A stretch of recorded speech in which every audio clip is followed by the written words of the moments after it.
Hello दोस्तों, welcome to my YouTube channel. तो आज हम लोग सिद्ध करने वाले हैं। हम लोग का प्रश्न है आज कि सिद्ध करे अवतल दर्पण में फोकस दूरी वक्रात्मक त्रिज्या जो आर होता है उसका क्या होता है, आधी होता है। यानी कहने का मतलब है, मुख्य रूप से कहने का मतलब है कि इसका F बराबर R/2, यानी कि सिद्ध करना है अवतल दर्पण क्या है, सिद्ध करना है F बराबर R/2। तो इसके लिए सबसे पहले तो एक चित्र बनाएंगे अवतल दर्पण। तो अवतल दर्पण का चित्र बना लेते हैं। हो गया अवतल दर्पण, जिसका पीछा अवतल दर्पण के जो होता है परावर्तक सतह धंसा होता है और बाहर और भाग क्या होता है, रंजित होता है। यह हो गया रंजित। यहाँ पर होता है क्या, पोल यानी कि ध्रुव होता है, पी होता है। यह फोकस हो गया एफ। इसको क्या कहते हैं, वक्रात्मक त्रिज्या सी कह देते हैं। और यहाँ पर होता है अनंत। ठीक है। अब देखिए एगो यहाँ पर एफ सिद्ध करना है तो एगो वस्तु रखते हैं हम लोग ए। यहाँ पर मान लीजिए कि अनंत पर वस्तु रख रहे हैं ए। ठीक है, ए। इसको नाम जो दर्पण से टकरा कर कोई भी वस्तु आता है तो दर्पण से टकरा कर किससे निकलता है, फोकस से होकर। ठीक है, फोकस से होकर गुजरेगा। यहाँ पर नाम धर देते हैं इसको बी। और दर्पण का नाम क्या धर देते हैं, एम और एन। दर्पण कुछ भी नाम धरते हैं, एम एन पी क्यू कुछ भी धर सकते हैं। ठीक है। अब एगो किरण वक्रता केंद्र से करेंगे तो ध्रुव से यानी कि वक्रता केंद्र से गुजारेंगे तो वक्रता केंद्र की दिशा में लौट जाता है। ये तो फोकस यहाँ से चार अनंत से तो फोकस पर हो गया। इसको वक्रता केंद्र से गया और वक्रता केंद्र की दिशा में आ गया। ठीक है। अब नाम धर दें तो यहाँ से अब करेंगे इसका जो होता है थ्योरी, उसको लिखेंगे। जो किए हैं उसको सबसे पहले लिखना। तो सबसे पहले किए हैं माना हम लोग के मैंने एम एन अवतल दर्पण है, एम एन एम एन अवतल दर्पण है। ठीक है, एम एन अवतल दर्पण है। इसमें क्या करेंगे, ए बी आपतित किरण है तथा ए बी आपतित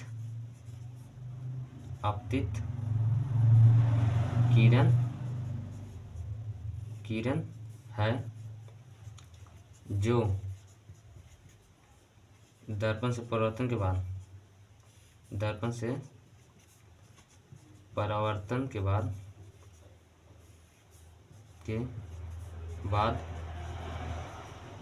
एफ से गुजर जाती है। देखिए ए भी आपतित किरण है, दर्पण से टकराया और किससे निकल रहा है, फोकस से होकर। तो इसे लिखें दर्पण से परावर्तन के बाद एफ से निकल जाते हैं। सी वक्रता केंद्र, सी क्या है, वक्रता केंद्र।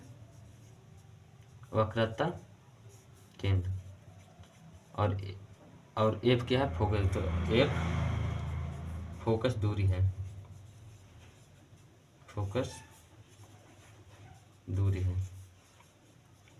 जो किए हैं सब लिख दें। अब यहाँ से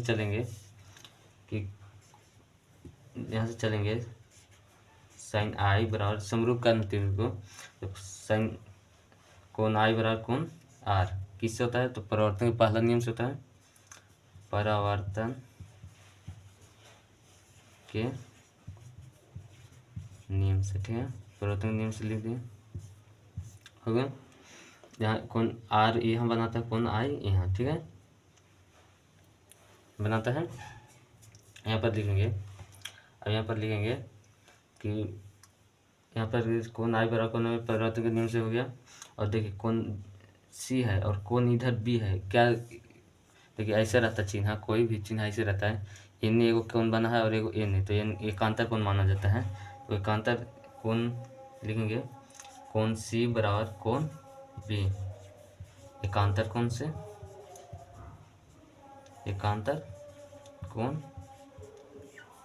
देखिए दो को तो कोण हम लोग समान हो गया। और एक त्रिभुज कैसा लग रहा है, समद्विबाहु त्रिभुज लग रहा है, बी सी एफ। तो लिखेंगे त्रिभुज बी सी एफ एक समद्विबाहु त्रिभुज है, समद्विबाहु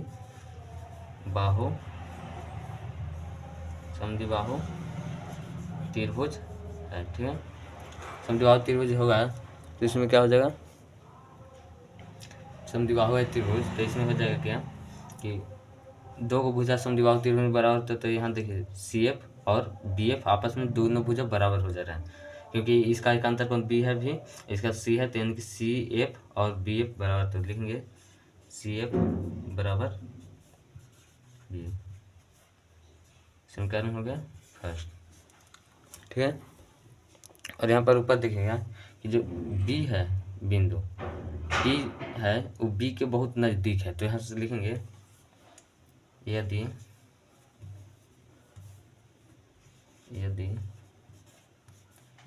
P बिंदु B बिंदु P के बहुत नज़दीक है, तो B बिंदु P के बहुत नज़दीक है तो क्या हो जाएगा, यहाँ से क्या हो जाएगा कि B बिंदु P के बहुत नज़दीक है, तो ये एक तो हो गया PF, यानी कि CF और PF की दूरी हमेशा बराबर रहता है, तो CF की जगह पर हम क्या लिख सकते हैं, PF बराबर, और BF तो रहबे कर रहा, BF बराबर BF। समीकरण हो गया सेकेंड। देखें PF या CF की दूरी हमेशा समान रहता है, इसलिए लिख दें CF ना लिख कर PF, ठीक है। समीकरण 2 हो गया। अब करेंगे समीकरण फर्स्ट और सेकंड से। समीकरण फर्स्ट और सेकंड से चलते हैं, तो क्या हो जाएगा, यहाँ पर देखिए CF, यहाँ पर PF है, यहाँ पर BF तो खत्म हो जाएगा, यानी कि C लिखा है, सिंपल में लिखा गया CF बराबर PF, सिंपल में लिखा जाएगा, क्योंकि BF समान है तो कट गया, तो CF बराबर PF लिखा जाएगा, यहाँ पर लिखा गया। तो यहाँ पर चलते हैं, CF को क्या लिख सकते हैं, यहाँ CF है तो यहाँ पर लिख सकते हैं CF है, CF को लिख सकते हैं PC माइनस PF, क्योंकि देखिए PC बराबर क्या है, देखिए P और यहाँ C, तो PC बराबर क्या होता है PF plus CF, PF plus, यानी PC बराबर होता है CF plus PF plus CF, PC बराबर, यहाँ से यहाँ तक दूरी हम लोग को P से C की दूरी निकालना है, तो क्या जोड़ेंगे C और F का दूरी, मान लीजिए कि लाइन है, ठीक है, यहाँ A है, यहाँ C है, यहाँ B है, यहाँ 3 दिया है, यहाँ 2 दिया है, ठीक है। तो हम लोग को यहाँ पर AB का निकालना है, तो क्या जोड़ेंगे AC का दूरी जोड़ लेंगे, यानी कि हो जाएगा यहाँ पर AC प्लस, यहाँ C और यहाँ B है, तो यानी कि BC, AC प्लस BC, ठीक है। AC की दूरी कितना है 3 है, 3 प्लस BC की दूरी 2 है, तो यानी कि AB का हम लोग वैल्यू निकालेंगे, तो यहाँ पर कितना आ जाएगा 5। हम लोग ऐसे निकालते हैं, तो इसको ऐसे करेंगे, हम लिख सकते हैं, क्या लिख सकते हैं, CF बराबर PC माइनस PF हो गया। तो यहाँ पर क्या क्या दिया है, CF दिया है, यानी कि CF बराबर हम लिख सकते हैं PC माइनस PF, और बराबर कितना है, इधर कितना PF है, तो PF छोड़ देंगे, ठीक है। अब यहाँ PC बराबर लिखेंगे, PC बराबर, ये तो ऐसे रफ में लिखना है, इसका कोई मतलब नहीं, लिख दिए यहाँ पर, ऐसे थोड़ा सा बलग में लिख देना है कि यहाँ पर लिख देना है CF बराबर हम लिख सकते हैं PC माइनस PF, इसको घेर देना है, हो गया। PC बराबर लिख सकते हैं, माइनस से 2 नहीं जाएगा तो प्लस में, यानी कि PF तो पहले से है प्लस, यहाँ माइनस में 3 जाएगा तो प्लस में PF, PC बराबर क्या हो जाएगा 2PF हो जाएगा। देखिए PC बराबर, देखिए PC है तो P से लेकर C तक क्या माना जाता है कि P से C तक दूरी को वक्रता त्रिज्या कहते हैं। पी से लेकर वक्रातर त्रिज्या, वक्राता केंद्र सी और ध्रुव के बीच का दूर क्या कहता है, वक्राता त्रिज्या यानी कि आर। तो आर हो गया यहाँ बराबर 2 है तो 2 पी एफ और पी के बीच के दूरी को कहते हैं एफ, फोकस दूरी कहते हैं। पी और एफ के बीच के दूरी को क्या कहते हैं, फोकस दूरी। तो यहाँ पी एफ के जंक्शन में क्या लिख सकते हैं, एफ, यानी कि हो जाएगा एफ। इसको लिख सकते हैं, अब यहाँ से लिख सकते हैं एफ बराबर लिखते हैं, एफ बराबर लिखिएगा तो क्या हो जाएगा, ये आर यहाँ है गुना तो होने जाएगा तो भाग में आर बटा 2। एफ बराबर कितना सिद्ध करना था हम लोग का, आर बटा 2। ठीक है, तो मिलते हैं अगले वीडियो में, तब तक के लिए धन्यवाद। यहाँ पर ए बी का निकालना है तो क्या जोड़ेंगे, ए सी का दूरी जोड़ लेंगे, यानी कि हो जाएगा यहाँ पर ए सी प्लस यहाँ सी और यहाँ बी है तो यानी कि बी सी, ए सी प्लस बी सी। ठीक है, ए सी की दूरी कितना है, 3 है, 3 प्लस बी सी की दूरी 2 है तो यानी कि ए बी का हम लोग वैल्यू निकालेंगे तो यहाँ पर कितना आ जाएगा 5। हम लोग ऐसे निकालते हैं तो इसको ऐसे करेंगे, हम लिख सकते हैं, क्या लिख सकते हैं, सी एफ बराबर P C minus P F हो गया। तो यहाँ पर क्या क्या दिया है, सी एफ दिया है, यानी कि सी एफ बराबर हम लिख सकते हैं P C minus P F और बराबर कितना है, इधर कितना पी एफ है तो पी एफ छोड़ देंगे।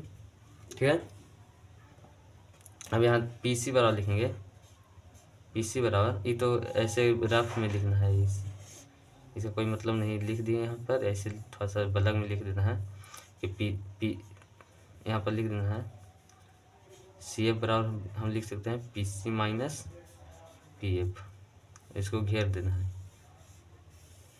हो गया। पी सी बराबर लिख सकते हैं, माइनस से 2 जाएगा तो प्लस में, यानी कि पी एफ तो पहले से है प्लस, यहाँ माइनस में 3 जाएगा तो प्लस में पी एफ, पी सी बराबर क्या हो जाएगा 2 पी एफ हो जाएगा। देखिए पी सी बराबर, देखिए पी सी है तो पी से लेकर सी तक क्या माना जाता है कि पी से सी तक दूरी को वक्राता त्रिज्या कहते हैं। पी से लेकर वक्राता त्रिज्या, वक्राता केंद्र सी और ध्रुव के बीच का दूर क्या कहता है, वक्राता त्रिज्या यानी कि आर। तो आर हो गया यहाँ बराबर 2 है तो 2 पी एफ और पी के बीच के दूरी को कहते हैं एफ, फोकस दूरी कहते हैं। पी और एफ के बीच के दूरी को क्या कहते हैं, फोकस दूरी। तो यहाँ पी एफ के जंक्शन में क्या लिख सकते हैं, एफ, यानी कि हो जाएगा एफ। इसको लिख सकते हैं, अब यहाँ से लिख सकते हैं एफ बराबर लिखते हैं, एफ बराबर लिखिएगा तो क्या हो जाएगा, ये आर यहाँ है गुना तो होने जाएगा तो भाग में आर बटा 2। एफ बराबर कितना सिद्ध करना था हम लोग का, आर बटा 2। ठीक है, तो मिलते हैं अगले वीडियो में, तब तक के लिए धन्यवाद।